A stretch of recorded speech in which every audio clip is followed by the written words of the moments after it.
आज हम पढ़ेंगे सांस्कृतिक विविधता की चुनौतियाँ। तो सांस्कृतिक विविधता है क्या, इसके बारे में जानेंगे। तो भारत सामाजिक और सांस्कृतिक दृष्टि से विश्व का एक सबसे अधिक विविधताओं वाला देश है। इस देश की जनसंख्या भी विश्व में दूसरे स्थान पर सबसे अधिक है।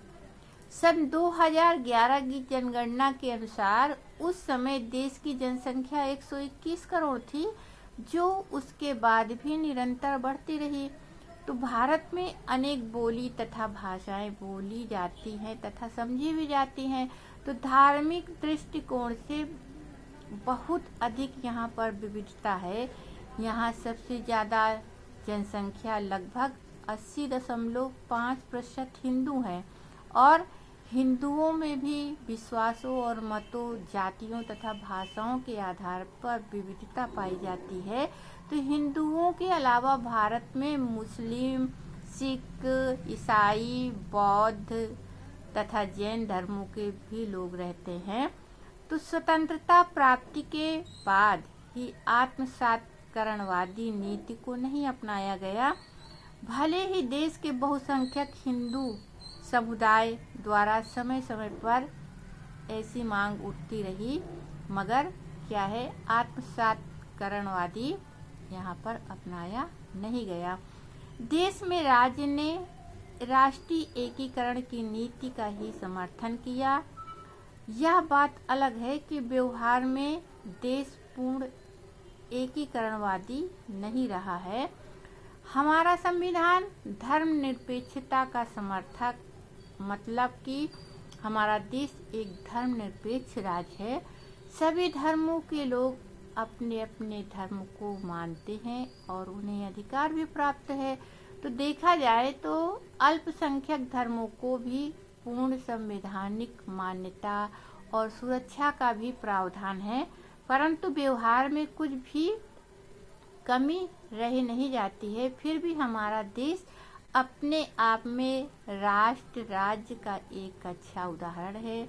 भले ही हमारा देश अनेक समस्याओं से घिरा रहता है और सफलता भी इसे मिलती है। तो क्या है, सांस्कृतिक विविधता इसी को हम कहते हैं। तो हमारे देश में हर तरह से सांस्कृतिक विविधता होते हुए भी देश क्या है, एकता की ओर बढ़ता है। तो अब सांप्रदायिकता का अर्थ हम जानेंगे कि सांप्रदायिकता किसे कहते हैं। तो सांप्रदायिकता आज भारतीय समाज एवं देश के लिए एक बहुत बड़ा अभिशाप एवं समस्या बनी हुई है, जिसे राष्ट्रीय एकीकरण का मुख्य बाधा माना भी जाता है और है भी बाधा। तो सांप्रदायिकता देशों में हजारों निर्दोष लोग मारे जाते हैं। जब सांप्रदायिकता होता है तो हमारे देश में कितने निर्दोष लोगों को मारा जाता है। और धार्मिक संप्रदाय के प्रति एक प्रकार का ये अंधविश्वास भी है और ऐसी मनोवृत्ति या भावना है जिससे व्यक्ति अपने धार्मिक संप्रदाय के हितों के लिए अन्य धार्मिक संप्रदाय के हितों तथा राष्ट्रीय हितों तक को नुकसान पहुंचाने से कभी भी चूकते नहीं हैं। जब व्यक्ति अपने धार्मिक हितों के लिए अन्य धार्मिक संप्रदाय के हितों या अधिकारों पर आघात पहुंचाते हैं, मतलब नुकसान पहुंचाते हैं, तो इसे सांप्रदायिकता कहा जाता है। अब आप क्या पढ़ेंगे कि कल्याणकारी राज्य किसे कहा जाता है। तो आइए जानते हैं कल्याणकारी राज्य क्या है। तो कल्याणकारी राज्य का मतलब उस राज्य व्यवस्था से है जिसमें हर प्रकार के भेदभाव को छोड़कर जनसाधारण की अधिक से अधिक मौलिक आवश्यकताएं, जैसे मौलिक आवश्यकता सुविधाओं की पूर्ति को प्राथमिकता दी जाती है। और मूल आवश्यकताएं हमारी क्या होती हैं, जैसे रोटी, कपड़ा, मकान, ये ही मूल आवश्यकता हैं जीवन की। बाकी आवश्यकताएं आपकी योग्यता और संपत्ति के हिसाब से होती है। तो इसे ही हम कल्याणकारी राज्य कहते हैं। अब नेक्स्ट क्वेश्चन आपका है कि अल्पसंख्यक क्या होता है। अल्पसंख्यक या किसे कहते हैं या क्या होता है। और अल्पसंख्यक वर्गों को राज्य से संरक्षण की क्यों ज़रूरत होती है? तो आइए चलते हैं अल्पसंख्यक के बारे में जानते हैं। तो अल्पसंख्यक का मतलब है जो धर्म, भाषा और जाति की दृष्टि से बहुसंख्यक समुदाय से भिन्न एवं कम संख्या में हों। जैसे बहुसंख्यक, बहुत सारी जातियों में बहुत ज़्यादा संख्या होती है और अल्पसंख्यक में कुछ जातियां ऐसी होती हैं उनकी संख्या कम होती है। तो बहुसंख्यक मतलब बहुत सारे जाति में मतलब ज़्यादा संख्या वाले, और अल्पसंख्यक किसी भी जाति की संख्या का कम होना, तो उसी को बहुसंख्यक और अल्पसंख्यक कहते हैं।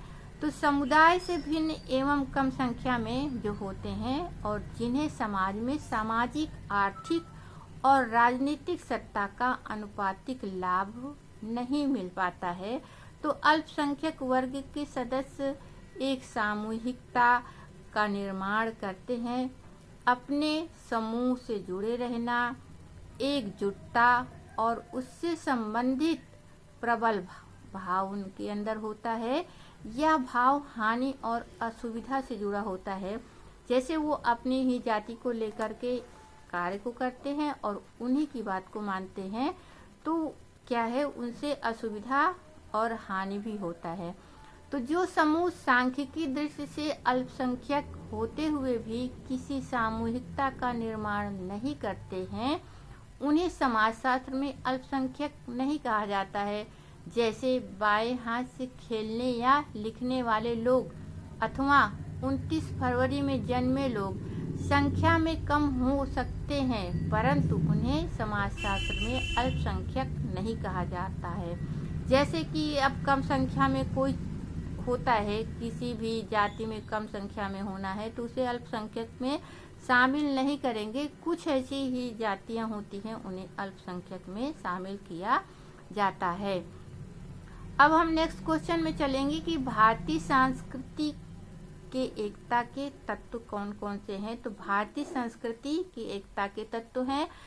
भारतीय संस्कृति एकता का आधार सांस्कृतिक एकता है। ये हमारी भारतीय संस्कृति है, तो इसकी एकता का मुख्य आधार क्या है? हमारी सांस्कृतिक एकता।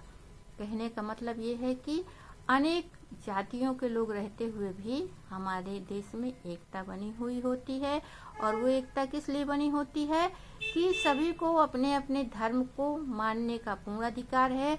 हम लोग किसी भी धर्म के लोगों में उनके तीज या त्योहार पर शरीक होते हैं और वो हमारे यहाँ शरीक होते हैं, तो इसी से हमारी सांस्कृतिक एकता बनी रहती है। भारत में भौगोलिक एकता अखंडता स्थायी है। भारत में भौगोलिक अखंडता स्थायी है और हिंदी हमारी राष्ट्रभाषा है। तो भारत में रहने वाले विभिन्न धर्मों के लोग अपने को भारतीय मानते हैं। यही हमारी भारतीय संस्कृति की एकता के तत्व हैं।